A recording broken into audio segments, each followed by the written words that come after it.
Living with a narcissistic woman is like working in a factory designed to manufacture one product. Your complete and total self-doubt. Every day, every interaction, every conversation becomes another assembly line producing the same devastating question. Am I the problem here? This isn't accidental confusion. This isn't natural relationship difficulty. This is systematic psychological manipulation designed to make you question your own sanity, your own judgment, your own worth as a human being. She's not just disagreeing with you. She's rewriting reality itself to make you the villain in every story. You wake up walking on eggshells, trying to predict what will set her off today. You go to sleep analyzing every word you said, every decision you made, every way you might have failed to meet her expectations. The constant mental accounting of potential mistakes becomes so exhausting that you start to believe the only way to have peace is to admit that everything is your fault. But here's what makes this factory so efficient. She never has to explicitly tell you that you're the problem. The system is designed so that you reach that conclusion yourself. When every conversation ends with you apologizing, when every conflict gets resolved by you changing your behavior, when every issue in the relationship gets traced back to something you did wrong, your brain starts to accept a devastating truth. You must be the source of all these problems. The beauty of this manipulation is that it creates willing participants in their own destruction. You become so conditioned to accept blame that you start taking responsibility for things that have nothing to do with you. Her bad mood at work must be something you did at home. Her conflict with her sister, probably because you didn't support her properly. Her financial stress, obviously your fault for not making more money or not managing money better. This self-doubt factory operates 24 hours a day, 7 days a week, producing a man who can run companies, lead teams, and solve complex problems everywhere except in his own home, where he's been convinced that his judgment is fundamentally flawed and his perspective is inherently wrong. In a healthy marriage, your teammates facing life's challenges together. With a narcissistic woman, your opponent's in a competition where she holds all the advantages and writes all the rules. She's not your partner. She's conducting opposition research to find new ways to undermine your position. This isn't disagreement between equals. This isn't two people with different perspectives working toward common goals. This is one person systematically positioning herself against everything you think, want, or believe. Not because she disagrees with the specifics, but because agreeing with you would mean acknowledging that you might be right about something. The opposition is automatic and reflexive. If you suggest a restaurant, she'll find problems with it. If you propose a vacation destination, she'll list all the reasons it won't work. If you have an opinion about your children's education, she'll take the opposite position almost before you finish speaking. The content doesn't matter. What matters is that you don't get to be right. This creates what I call the perpetual adversary dynamic, where you can never relax into being accepted, supported, or validated by the person who's supposed to love you most. Every idea you have must be defended. Every preference you express must be justified. Every decision you make must survive cross-examination. The most insidious part of this dynamic is how it destroys your confidence in your own judgment. When the person closest to you consistently opposes your thoughts and decisions, you start to believe that maybe your thinking really is flawed. Maybe your ideas really are bad. Maybe your instincts really can't be trusted. But the opposition isn't about your ideas being wrong. It's about maintaining a power structure where she holds the position of judgment and you occupy the position of being judged. She needs you to be wrong so she can be right. She needs you to be confused so she can be certain. She needs you to be weak so she can feel strong. Physical and emotional intimacy, which should be the foundation of your marriage, becomes a weapon system designed to control your behavior and punish your independence. What started as connection becomes manipulation. What began as love becomes leverage. This weaponization follows a predictable pattern. In the beginning, she uses intimacy to establish control, making physical connection contingent on your compliance with her wishes, your agreement with her opinions, your submission to her preferences. You learn that being close to her requires being controlled by her. Then comes the withdrawal phase where intimacy disappears entirely, leaving you confused, hurt, and desperate to understand what you did wrong. She doesn't explain the withdrawal. She just removes all physical affection, emotional warmth, and sexual connection, letting you draw your own conclusions about why you're being punished. The guilt induction follows naturally. When you express frustration about the lack of intimacy, she makes you feel guilty for having normal human needs. You become the problem for wanting physical connection with your wife. You become selfish for expecting emotional warmth from your partner.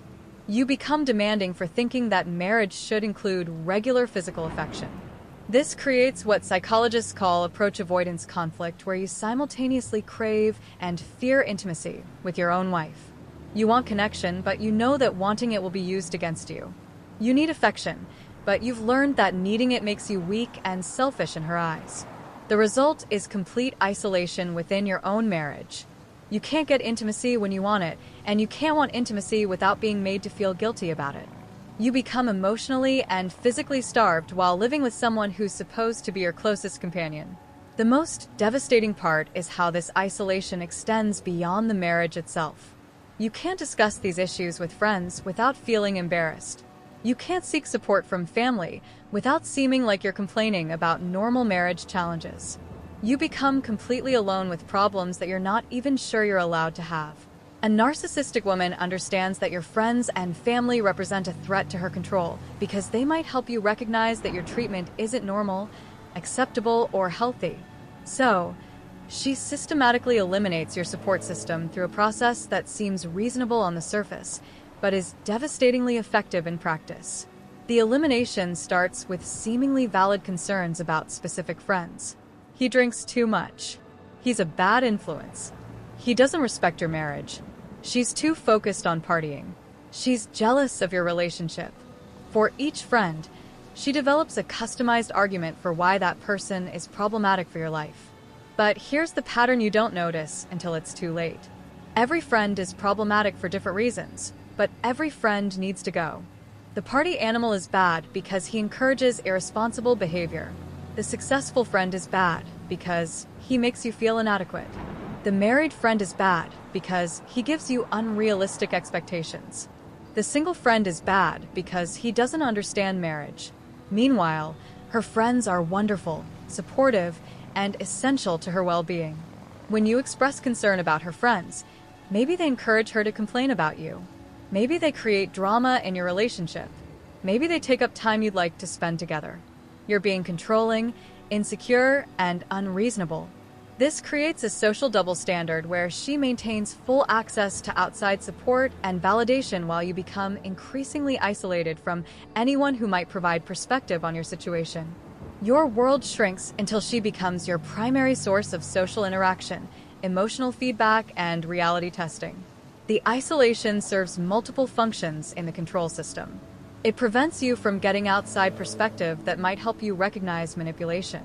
It eliminates allies who might support you in conflicts. It makes you emotionally dependent on her approval since you have fewer sources of validation. It reduces your confidence in your own judgment since you have fewer people to check your perceptions against. Most importantly, it ensures that when you do start to question whether your treatment is acceptable, you have nowhere to go for support, advice, or simply someone to listen to your concerns without judgment. No matter what you do, how hard you try, or how much you achieve, it's never enough.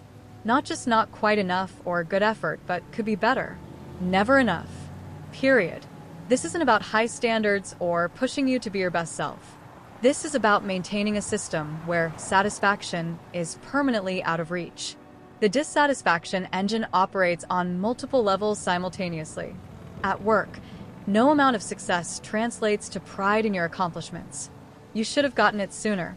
Raise should have been bigger. Recognition. About time they noticed what she's been telling them all along. At home, no level of contribution gets acknowledged. You handle the dishes, but you didn't clean the counter properly. You managed the yard, but you didn't trim the edges perfectly.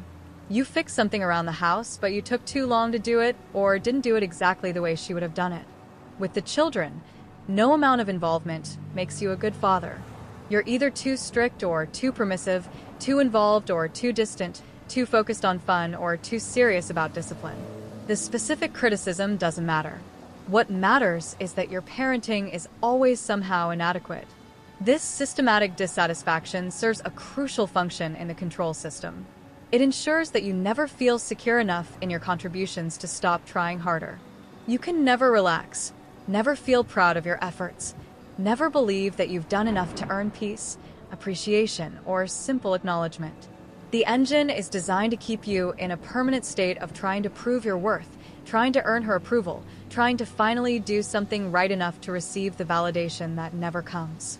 You become a hamster on a wheel, running faster and faster toward a destination that keeps moving further away. But here's the cruelest part. Occasionally, when you're working hardest to improve or achieve something significant, she might temporarily pause the criticism, not because you've actually satisfied her, but because the temporary positive reinforcement will motivate you to work even harder. The moment your effort decreases or your attention shifts elsewhere, the dissatisfaction engine roars back to life. If you're starting to recognize these patterns in your own marriage and want to understand more about how psychological manipulation operates in relationships, make sure to subscribe to this channel and hit that notification bell. The dynamics I'm explaining today represent years of studying how narcissistic abuse manifests differently in women versus men. And there's much more depth to explore in upcoming videos about toxic relationship patterns and recovery strategies. In the narcissistic woman's mind, you're not just responsible for current problems. You're somehow accountable for every negative experience she's ever had, regardless of when they occurred or whether you were even present in her life. You become a universal scapegoat for decades of accumulated grievances, disappointments, and traumas. This blame archive operates like a psychological filing system where every bad thing that ever happened to her gets categorized under your name. Her father was absent. That's somehow connected to your inability to be emotionally available. Her ex-boyfriend cheated. That explains why she can't trust you despite your complete faithfulness. Her mother was critical. That's why she needs to protect herself from your imagined attacks. The archive creates what I call temporal blame shifting, where events that preceded your relationship become your responsibility through creative psychological accounting. She needed to move cities for a job she hated. Your fault for not supporting her career better. She made poor financial decisions in college. Your fault for not helping her manage money properly. Now, this system allows her to justify present-day punishment for past-day problems that had nothing to do with you. She can treat you poorly today because she needs to get back at men in general for what other men did to her previously. She can withhold affection now because she's still angry about how someone else treated her years ago. The most sophisticated version of this blame archive involves creating fictional narratives where you become responsible for problems that didn't actually happen the way she remembers them. Her version of events gets revised over time to make you the villain in stories where you were either the hero or completely absent. For example, she might claim you never supported her during a crisis where you actually dropped everything to help her. She might insist you weren't there for her during a period when you sacrificed your own needs to be available. She might accuse you of being selfish during times when you were actually being selfless. These revised histories become truth in her mind, and your protests or attempts to provide alternative versions of events get dismissed as gaslighting, defensiveness, or inability to take responsibility for your actions. You end up being punished for crimes you didn't commit based on evidence that doesn't exist. Money becomes a tool of psychological control rather than a resource to be managed together for mutual benefit. Even when you're the primary breadwinner, she controls every aspect of how money gets spent, saved, and allocated, turning you into an employee in your own financial life. The control matrix operates through several mechanisms simultaneously. First, she establishes herself as the financial decision maker regardless of who earns the money. Every purchase must be approved. Every expense must be justified. Every financial choice must meet her criteria for acceptability. Second, she creates different rules for different people. Her spending is investment, necessity, or well-deserved reward. Your spending is waste, selfishness, or poor judgment. She can buy clothes because she needs them for work. You can't buy clothes because the ones you have are perfectly fine. She can spend money on her friends because relationships are important. You can't spend money on your friends because it's frivolous. Third, she establishes herself as the authority on what constitutes reasonable spending, regardless of her actual knowledge about finances, budgeting, or household economics. Your financial expertise, professional experience, or mathematical ability becomes irrelevant when she's decided that something costs too much or isn't necessary. The matrix creates what economists call learned helplessness about money management. You stop making financial decisions because every decision gets criticized, overruled, or used as evidence of your poor judgment. You start asking permission for purchases you should be able to make independently as a grown adult with your own income. This financial control extends beyond money into autonomy itself. When you can't make basic economic choices, you can't feel like an equal partner in your own marriage. When you have to justify every expense like a child asking parents for allowance, you lose adult agency in your own life. The control matrix also serves as a humiliation system where your competence gets questioned in the area where men are traditionally expected to be responsible. You might be successful professionally, but at home you can't be trusted to buy groceries without supervision or approval. Every problem she creates, every mistake she makes, every negative consequence of her decisions somehow becomes your fault through a sophisticated system of blame redistribution that would impress professional politicians. She doesn't just avoid responsibility, she transfers it to you so completely that you end up apologizing for things she did wrong. The redistribution system operates through several psychological mechanisms. First, she reframes her actions as reactions to your behavior. She didn't choose to be cruel. You made her cruel by being insensitive. She didn't decide to overspend. You drove her to overspend by being controlling about money. She didn't elect to be distant. You forced her to be distant by being too needy. Second, she establishes herself as the victim of your poor choices, even when your choices were specifically designed to accommodate her preferences. You planned a vacation to a place she said she wanted to go, but when it doesn't meet her expectations, you should have known better than to trust her stated preferences. You cooked dinner exactly the way she requested, but when she doesn't like it, you should have realized she didn't really mean what she said. Third, she creates elaborate causal chains that connect your minor actions to her major reactions in ways that seem logical on the surface, but are completely disproportionate in reality. You came home 15 minutes late, which meant you don't respect her time, which means you don't respect her, which justifies her being angry for 3 days and bringing up every other time you've ever been late in the past 5 years. The system is so effective that you start automatically accepting blame for things that make no logical sense. When she's in a bad mood, you immediately start thinking about what you might have done to cause it. When something goes wrong in her life, you reflexively consider how you might be responsible. When she's unhappy about anything, you assume you must have failed her somehow. This creates what psychologists call hypervigilance about responsibility, where you become obsessed with monitoring your own behavior for potential mistakes that might hurt her, disappoint her, or give her reasons to be upset with you. The most insidious part of the system is how it trains you to gaslight yourself.